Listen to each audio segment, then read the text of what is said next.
lagi dalam pelajaran matematika kelas 7. Kali ini yang akan kita pelajari adalah pemangkatan bentuk aljabar. Nah, tanpa melupakan pertemuan lalu tentang operasi aljabar, meliputi penjumlahan, pengurangan, perkalian, dan pembagian bentuk aljabar. Nah, hari ini kita akan masuk ke pemangkatan, artinya bentuk aljabar yang dipangkatkan. Nanti setelah kalian mempelajari materi ini, kalian diharapkan mampu menentukan hasil pemangkatan suatu bentuk aljabar.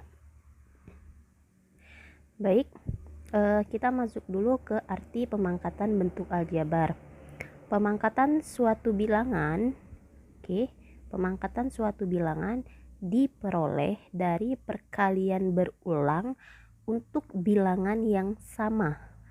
Jadi untuk sembarang bilangan A dengan pangkat N terdapat hubungan berikut. A pangkat N sama dengan A dikali A dikali A dikali dan seterusnya dikali A sampai sebanyak N faktor. Atau dengan kata lain, dengan bilangan misalnya 2 pangkat 3, itu sama artinya dengan perkalian 2 sebanyak 3 kali. 2 dikali 2, seperti itu. Ini menyatakan N faktor. Jadi kalau di sini 3, maka perkalian 2-nya 3 kali. Kemudian kalau di sini 5, artinya perkalian 2-nya sebanyak 5 kali.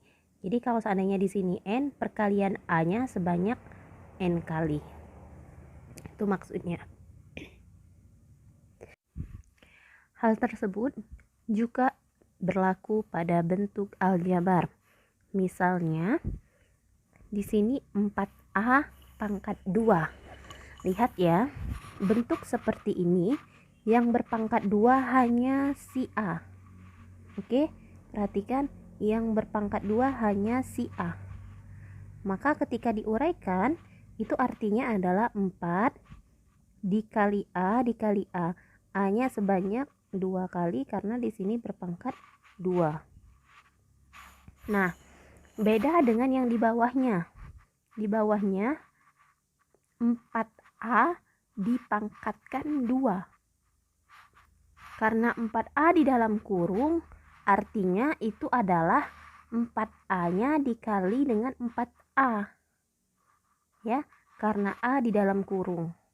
Jadi kedua-duanya dipangkatkan 4A dikali 4A. Nah, kita tahu kemarin bahwa mengalikan bentuk aljabar tinggal kita kalikan 4 dikali 4. Hasilnya 16. Lalu A kuadrat didapat dari A dikali A. Di sini A pangkat 1 tidak dituliskan. Di sini juga A pangkat 1. Kalau dia dikali, maka pangkatnya dijumlahkan. Jadi 16A pangkat 2. Jadi bedakan antara 4A pangkat 2 dan 4A dipangkatkan 2. Ibu ulangi, ini adalah 4A pangkat 2. Yang ini adalah 4A dipangkatkan 2. Kalau 4A pangkat 2, artinya yang berpangkat 2 cuma si A. Jadi 4 dikali A dikali A. Kalau 4A dipangkatkan 2, maka yang dalam kurung itu 4A dikali 4A. Jadi berbeda ya. Ingat konsepnya. Nah, begitupun untuk yang di bawahnya. Perhatikan. Negatif 4A dipangkatkan 2. Nah, karena negatifnya di luar, maka kita letakkan di luar. Di sini, di luar kurung ya. Maka letaknya di luar kurung. Baru 4A dipangkatkan 2. Jadi 4A dikali 4A. Nah, jadi hasilnya adalah negatif didatang dari sini. 4A dikali 4A, 16A kuadrat. Nah, yang kedua, negatif 4A dikuadratkan. Nah, yang dalam kurung ini sertakan seluruhnya. Negatif 4A dikali negatif 4A.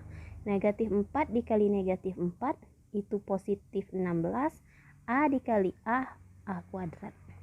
Beda lagi kalau dia bentuknya negatif 4A kuadrat, tidak ada kurung apa-apa, maka di sini tetap A-nya yang kuadrat.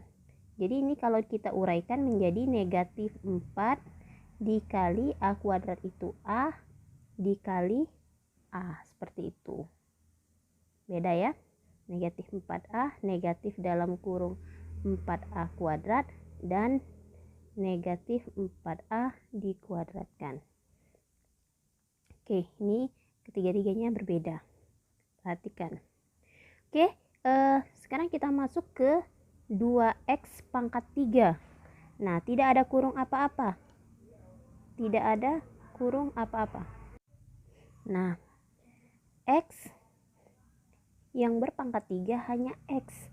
Maka ketika diuraikan 2 dikali x dikali x dikali x, karena x-nya berpangkat 3, maka x-nya sebanyak 3 kali. Jadi ini 2x pangkat 3. Nah, bagaimana kalau seandainya di dalam kurung 2x dipangkatkan 3, maka seluruh unsur yang dalam kurung itu kita kalikan. 2x dikali 2x dikali 2x. Oke. Sehingga 2 dikali 2 dikali 2 itu hasilnya 8. X dikali x dikali x, karena x-nya 3, jadi x pangkat 3. Gampang ya. Nah, sekarang lihat ketika bentuknya negatif. Bentuknya negatif, negatif dalam kurung 2x pangkat 3. Artinya seperti ini, negatifnya tetap kita letakkan di luar. Yang dalam kurung ini 2x dipangkatkan 3. Jadi di sini 2x kali 2x dikali 2x. Jadi hasilnya negatif 2 dikali 2 dikali 2, 8x pangkat 3. Bagaimana kalau negatifnya di dalam kurung? Negatif 2x pangkat 3. Nah, artinya itu negatif 2x seluruhnya kita sertakan. Negatif 2x dan negatif 2x. Negatif 2 kali negatif 2 dikali negatif 2. Negatif kali negatif positif 4. Positif 4 dikali negatif 2, negatif 8. X dikali x dikali x, x pangkat 3. Nah, oke. Bisa kira-kira dipahami ya, perbedaan letak kurung itu sangat penting dalam pemangkatan bentuk aljabar. Nah, sekarang kita masuk ke contoh. Tentukan hasil pemangkatan bentuk aljabar berikut. Oke, 7A pangkat 2. Itu artinya ketika kita uraikan adalah 7A dikali dengan 7A. 7 dikali 7 hasilnya 49. A dikali A hasilnya A kuadrat. Oke. Lalu yang kedua, 9AB kuadrat dikuadratkan. Jadi 9AB kuadrat dikali 9AB kuadrat, karena dia berpangkat 2, jadi ininya 2 kali. Nah, baru kita kalikan dia dengan yang sejenis. 9 dikali 9, 81. A dikali A, A kuadrat. B kuadrat dikali B kuadrat, B pangkat 4. Ingat ya, ketika dikali pangkatnya dijumlahkan. Oke, berikutnya kita masuk ke soal ketiga. Soal ketiga, negatif dalam kurung 11M pangkat 3 dipangkatkan 2. Nah, negatifnya kita keluarkan dulu kalau seperti ini. Baru kita buat dalam kurung gini. Nah, dalam kurung apa? Yang ini kan pangkat 2. Jadi 11M pangkat 3 dikali 11M pangkat 3. Kenapa 2 kali? Karena di sini berpangkat 2.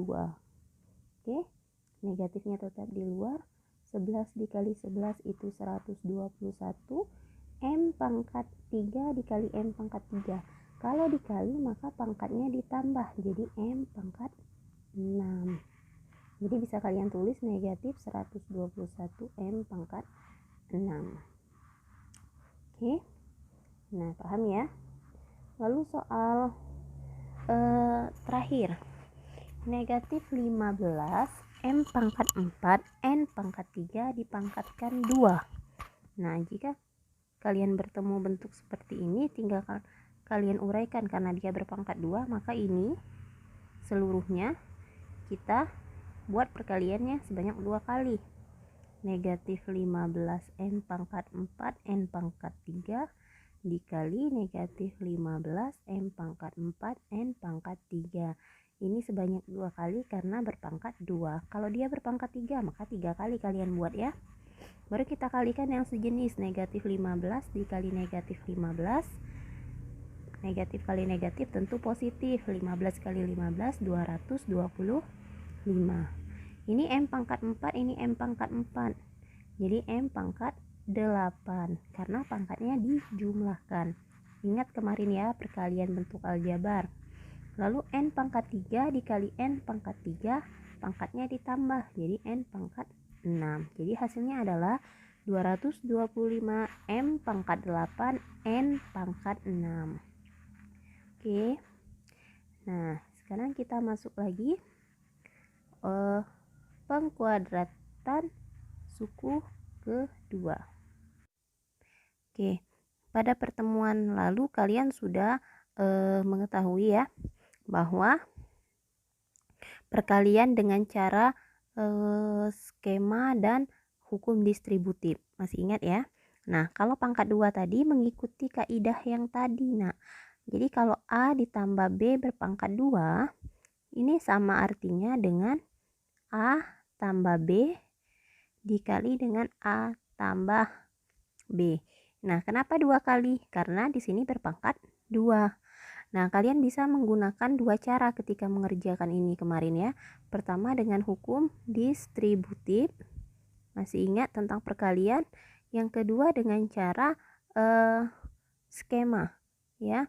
Perkalian yang seperti ini 1, 2, 3, 4. Nah, itu ya. Nah, kalian bisa menggunakan itu untuk menyelesaikan soal pengkuadratan suku 2. Nah, oke. Kita lihat dulu ya. Jika dengan kita menggunakan skema, hasilnya adalah A dikali A kuadrat, oke. A dikali B, A di sini positif, B di sini positif, jadi positif dikali positif, jadi positif AB.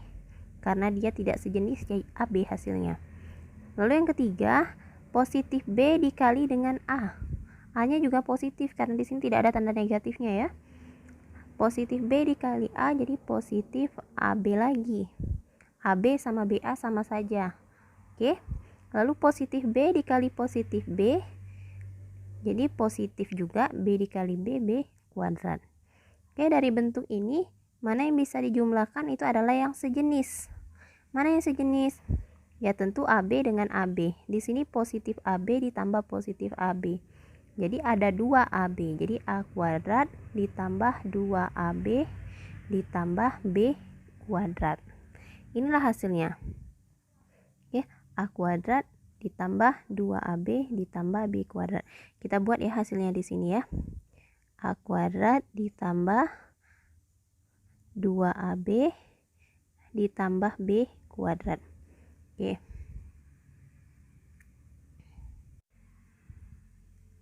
Oke. Nah, sekarang Ibu punya cara untuk pengangkatan suku 2 yang lebih mudah. Kalau tadi kan lebih panjang ya. Nah, yang lebih mudah bagaimana mengerjakan di sini A ditambah B pangkat 2. Ingat ini hanya untuk bilangan yang berpangkat 2. Karena judulnya ini pengkuadratan suku 2 ya. Nah, yang pertama kalian lihat dulu di sini. Di sini adalah A. A-nya kalian kuadratkan. Jadi A kuadrat. Oke. Lalu yang di tengah-tengah itu 2. 2 dikali A hasilnya 2A. 2A dikali B ya. 2 dikali A hasilnya 2A. Lalu 2A itu dikali lagi dengan B, dengan positif B. Jadi positif 2AB. Lalu yang terakhir yang di ujung sini. Sama seperti yang depan tadi. Yang di depan tadi A dikuadratkan. Yang ujung sini adalah B-nya dikuadratkan. Udah selesai. Sama kan hasilnya dengan cara yang panjang tadi. Nah, sekarang kita coba ke sini ya. Yang pertama, X-nya kalian kuadratkan. Maka jawabannya di sini X kuadrat. Oke. Lalu yang kedua, kita tuliskan saja 2 datang dari pangkat. Positif datang dari sini ya. Datang dari X-nya. Kalau X-nya positif di sini, maka di sini positif. 2 dikali X dikali dengan 4. Baru yang terakhir 4-nya yang dikuadratkan. Nah, berapa hasilnya? X kuadrat 2 dikali X, 2X kali 4, hasilnya 8X. Lalu ditambah 4 kuadrat 16. Selesai. Lebih cepat dan lebih gampang. Oke. Bagaimana yang ketiga? Yang ketiga sama saja. Ya. Yang di depannya kita kuadratkan. Apa yang di depan? 2P itu kita kuadratkan. Baru ditambah 2 dari pangkat tadi. Kenapa ditambah? Karena di sini tandanya juga tambah. 2 dikali 2P dikali 3Q. Oke, sampai sini paham? Lalu ditambah dengan apa? Yang di belakangnya lagi. Yang di belakangnya 3Q dikuadratkan. Nah, 2P dikuadratkan itu kan artinya 2P dikali 2P. Jadi jawabannya 4P kuadrat. Ditambah ini 2 dikali 2 4 dikali 3 12. P dikali Q PQ. Lalu 3Q dikuadratkan. 3Q dikali 3Q artinya 3 dikali 3 9, Q dikali Q kuadrat. Maka inilah hasilnya. Apakah ini bisa dijumlahkan lagi? Lihat, ini adalah variabelnya P kuadrat, ini variabelnya PQ, ini variabelnya Q kuadrat.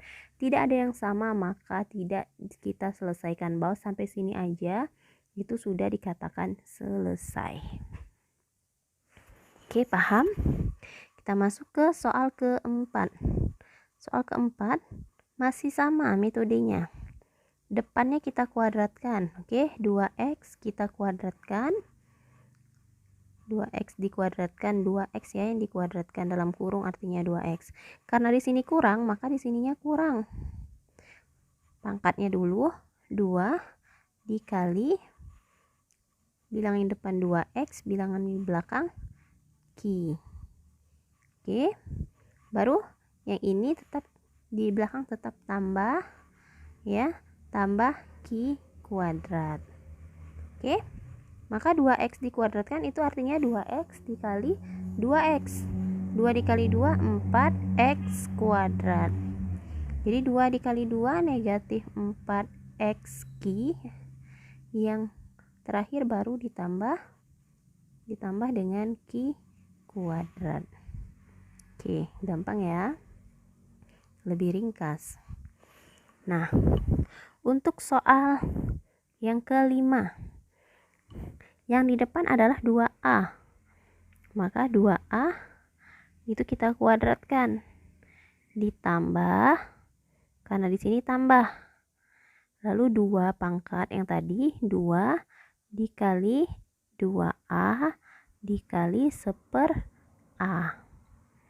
Ditambah, yang di belakangnya 1/A dikuadratkan. Oke. Jadi berikutnya hasilnya adalah 2A dikuadratkan itu artinya 2A dikali 2A. Jadi 2A dikali 2A adalah 4A kuadrat. Lalu yang ini A dikali A ini coret karena dia per ya. 2 dikali 2 4. 1/A dikuadratkan, 1 kuadrat 1 per A kuadrat Jadi sampai sini hasilnya selesai. Nah, begitulah pemangkatan suku 2. Oke. Nah, yang terakhir kita akan masuk ke pemangkatan suku 2 dengan segitiga Pascal. Nah, perhatikan segitiga Pascal bentuknya angka 1, penemunya si Pascal. Nah, Bapak ini sudah menemukan suatu bentuk segitiga ya, yang dinamakan dengan segitiga Pascal. Segitiga Pascal didapat dari bilangan 1 di sini bentuknya segitiga. Nih, ya, di ujungnya selalu 1. Oke, dan bilangan di tengah ini merupakan jumlah dari dua bilangan yang di atasnya. Contohnya 1 ditambah 1 di sini 2. Di sini 1 lagi ya. Jadi bilangannya itu 1 1 1 1, 2 ini didapat dari 1 ditambah 1. Jadi 2 di sini. Ujungnya lagi 1. Nah, lalu ujung sini 1 lagi. 1 ditambah 2 itu di sini dia 3. Lalu 2 ditambah 1 di sini. Sini lagi 3. Jadi 1 lagi di ujung sini. 1 yang di sini ditambah 3 hasilnya 4. Lalu 3 ditambah 3 hasilnya 6. 3 tambah 1 4, 1 dan seterusnya. Tidak putus. Nah, apa hubungan dengan pemangkatan? Oke, lihat di sini. Yang 1 ini adalah untuk A ditambah B pangkat 1. Jadi yang baris kedua ini untuk bilangan berpangkat 1, baris ketiga untuk bilangan berpangkat 2, baris keempat untuk bilangan berpangkat 3, baris kelima untuk bilangan berpangkat 4, dan seterusnya. Maksudnya apa, Bu? Oke, sekarang lihat ya. Bu akan menjelaskan bentuknya. Nah, yang ditanya oleh soal adalah M tambah 5 pangkat 2. Oke, sebelumnya segitiga Pascal ini akan sangat membantu kalian ketika pangkatnya itu lebih dari 2. Kalau 2 kalian cukup gunakan cara yang sebelum ini yang Ibu ajarkan. Ya. Nah, kalau dia sudah berpangkat 3 akan lebih mudah kalian menggunakan segitiga Pascal. Nah, untuk contoh Ibu akan menjelaskan perpangkatan 2 dengan segitiga Pascal dulu. Pangkat 2 kita lihat di sini. Ingat koefisiennya di pangkat 2 ini ya. Di pangkat 2 ini adalah 1 2 1. Nah, perhatikan ya, 1 2 1 di situ sudah Ibu blok. Oke. Nah, untuk menyelesaikannya kalian lihat di sini. Pakai cara tadi ya, hasilnya adalah pakai cara pertama tadi, yang di depan kita kuadratkan kan, M kuadrat. Oke. Lalu ditambah 2 dikali M dikali dengan 5. Lalu ditambah 5 kuadrat. Jadi hasilnya adalah M kuadrat 2 dikali 5 10M ditambah 5 kuadrat 25. Inilah hasilnya. Nah, ingat tadi pakai segitiga Pascal itu ada angka 1 2 1. Oke, 1 2 1. Nah, bagaimana kalian menyelesaikannya? Nah, karena pangkat tertingginya 2 dan bilangan di depannya M. Oke. Nah, lalu untuk menyelesaikannya nih, 1M pangkat 2, 5-nya pangkat 0 ditambah 2 kali 5 pangkat 1, M-nya pangkat 1 ditambah 1M pangkat 0, 5 pangkat 5 pangkat 2, sorry. Ingat, pertama kita buat dia dulu ya, 1. Oke, kita buat dulu dia 1 2 1 2 lalu 1. Nah, karena di sini terdiri dari M dan 5, oke ya, M-nya itu dimulai dari yang paling tinggi pangkatnya. Di sini kan pangkat 2 nih. Jadi kalau soalnya pangkat 3 ya dia pangkat 3. Jadi M-nya semakin lama semakin kurang. Jadi M pangkat 2, M pangkat 1, M pangkat 0. Ulang ya. M pangkat 2, M pangkat 1, M pangkat 0. Oke, kalau dia 3 di sini M pangkat 3, M pangkat 2, M pangkat 1, M pangkat 0. Nah, sedangkan 5 dia naik. Ya. Kalau yang di depan ini dia turun. Kalau yang di belakang dia naik. Jadi awalnya 5 pangkat 0, lalu 5 pangkat 1, 5 pangkat 2. Oke, nah tinggal kita jumlahkan lagi di sini. 1 M pangkat 2, M pangkat 0. Ya, satunya sini M pangkat 0, berapapun bilangan yang berpangkat 0 itu hasilnya 1. Ya. Jadi 1 M pangkat 2 dikali 1 ditambah, kalau dia berpangkat 1 itu artinya bilangan itu sendiri, 2 dikali M dikali 5. Oke, ditambah 1 M pangkat 0 itu 1, 5 kali 5 pangkat 2 itu 25. 1 kali 1 1, ya udah nggak usah kita tulis, jadi M kuadrat ditambah 2 kali 5 10 M ditambah 1 kali 1 25. Nah, seperti itu menyelesaikannya. Ribet, Bu? Iya, kalau untuk pangkat 2 ribet. Lebih mending kita pakai cara yang sebelum ini. Nah, untuk kapan kita menggunakan Pascal? Lebih enak ketika dia pangkatnya 3. Oke, kita coba ya untuk soal yang ini. Soal nomor 3. Kita coba soal nomor 3. Di sini saja kita coba. Oke. Lihat dulu segitiga Pascalnya. Kalau dia berpangkat 3. Berpangkat 3 adalah 1, 3, 3, 1. Nah, itu kita tuliskan dulu di sini. Oke. 1, 3, 3, 1. Oke. Lalu ingat yang di depan tadi pangkatnya turun. Jadi dimulai dari pangkat pada soal. A pangkat 3, A pangkat 2, A pangkat 1, A pangkat 0. Dan yang di belakang pangkatnya naik. B pangkat 0, baru kita buat tambah di sini. B pangkat 1. Oke. Ditambah lagi B pangkat 2. Ditambah lagi B pangkat 3. Nah, ini hasilnya 1, B pangkat 0 1, 1 kali 1 1, jadi A pangkat 3. Ditambah yang ini 3A kuadrat B. Oke. Ditambah yang ini 3AB kuadrat.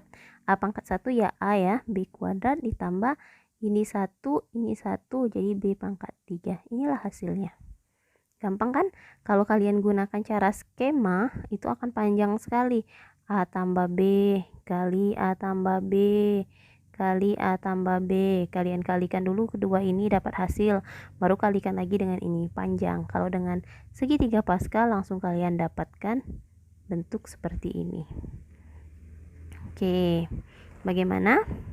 Nah, untuk nomor 4 akan Ibu jelaskan. Untuk nomor 4 akan Ibu jelaskan. Kita hapus dulu. Nomor 4 ya. Di sini akan Ibu jelaskan nomor 4. Nomor 4 masih pangkat 3. Ingat tadi pangkat 3 itu 1, 3, 3, 1. Oke. Kalau dia di sini minus, tandanya itu kalau minus tandanya yang ini plus, yang ini minus, yang ini plus lagi, yang ini minus lagi. Ingat ya tandanya selang-seling. Nih, oke Ibu ulang. 1 yang ini plus, yang 3 ini negatif, yang 3 ini plus lagi, yang ini negatif. Nah, itu bedanya. Kalau dia di sini minus, kalau dia plus semuanya positif. Lalu kita mulai dari yang di depan. 3x. Nah, kita dalam kurung kan 3x karena dia, ingat yang ibu bilang tadi, yang di depan ini pangkatnya turun, 3x pangkat 3, di sini 3x pangkat 2, di sini 3x, di sini adalah 3x pangkat 0. Oke, lalu yang kedua 2y, 2y pangkat 0, pangkatnya naik, 2y pangkat 1, 2y pangkat 2, dan di sini 2y pangkat 3. Baru kita selesaikan. Nah, yang ini kan hasilnya 1, yang pangkat 0 hasilnya 1, maka yang tersisa adalah 3x pangkat 3. Oke, lalu dikurang 3 dikali 3x pangkat 2, itu artinya 3x dikali 3x, hasilnya 9x kuadrat, dikali 2y, ditambah 3 dikali 3x, 2y dikuadratkan, 2y dikali 2y, 4y kuadrat. Lalu dikurang, ini 1, ini pangkat 0, 1, tinggal 2y pangkat 3. 3x pangkat 3 berapa? 3x dikali 3x dikali 3x. 3 dikali 3, 9, 9 kali 3, 27x pangkat 3. Dikurang 3 kali 9 27, 27 dikali 2 54x kuadrat y, ditambah 3 kali 3 9, 9 dikali 4 36 xy kuadrat. Lalu dikurang 2y kali 2y kali 2y, 2y kali 2y 4y kuadrat, 4y kuadrat kali 2y 8y pangkat 3. Ya, tidak ada variabel yang sama, maka sampai sini selesai. Oke, itulah materi kita hari ini. Ya, silakan tonton videonya dengan baik. Jika tidak mengerti, silakan diulang-ulang. Nah, setelah itu kalian kerjakan latihan. Ya, kerjakan latihan dalam buku latihan, foto hasil pekerjaan kalian, jadikan dalam satu file PDF lalu kirim ke GC. Soalnya adalah di bawah ini. Oke, selamat mengerjakan dan sampai ketemu di pembelajaran berikutnya. Sampai jumpa.